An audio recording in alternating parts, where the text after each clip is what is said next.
Ladies and gentlemen, the funeral of Queen Elizabeth II, which I'm sure most of you witnessed on your televisions, was both historic but also incredibly moving in so many respects. I was struck by the absolute pageantry combined with the solemnity, the skill and discipline of the pallbearers and military guards, the beauty of both services in Westminster and Windsor, and also by what seemed to be an absolute moment of finality as the coffin was lowered and the piper played, before the Garter King of Arms reminded us all that we now had a new king under whom we must now press forward. And in that vein, I'm delighted to welcome you to the first Isle of Man Government Conference.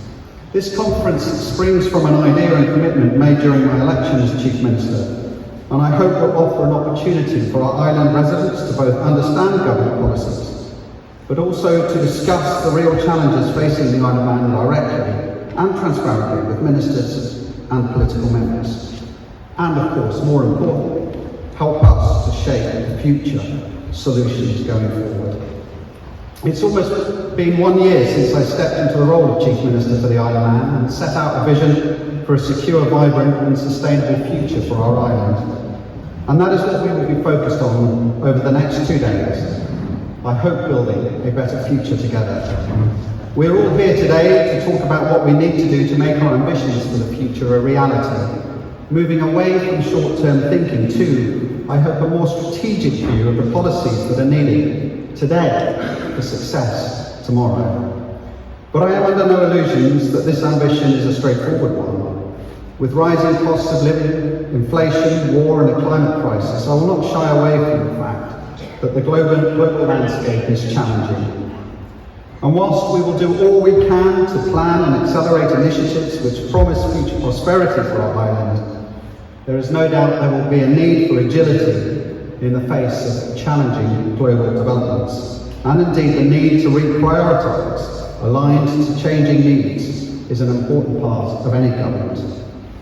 But amongst a range of uncertainties, what we will aim to do is to plan for the future, whilst we continue to deliver for the challenges of today. We need to work together to grow the economy, to create fulfilling and meaningful jobs.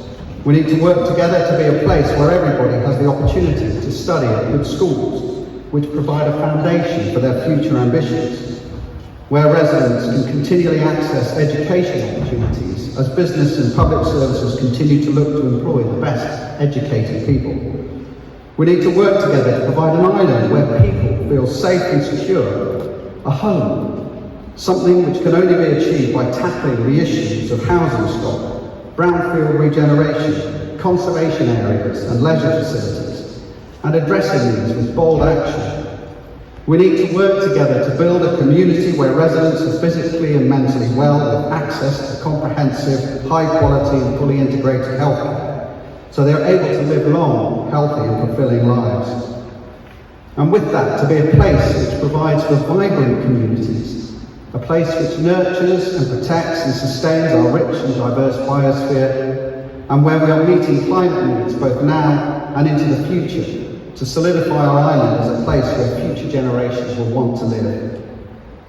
Becoming this sort of island is what these actions in our island plan and the recent published economic strategy aim to do. So today we'll be engaging in conversations about the findings from the economic strategy, the climate change action plan, future energy strategy, quality healthcare and education and skills.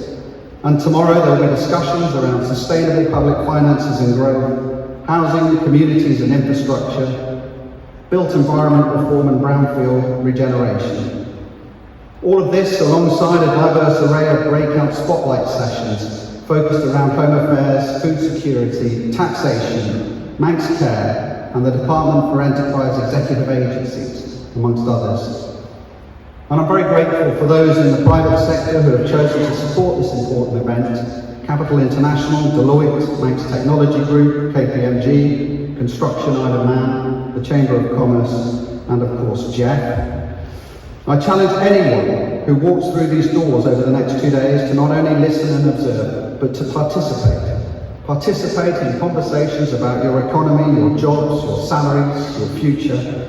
participating in conversations about your experiences as working parents, your children's education, your personal growth, your future, participating in conversations about your home, your neighbourhood, your transport links, and your future, and participating in conversations about your hospital, your health, and indeed future healthcare.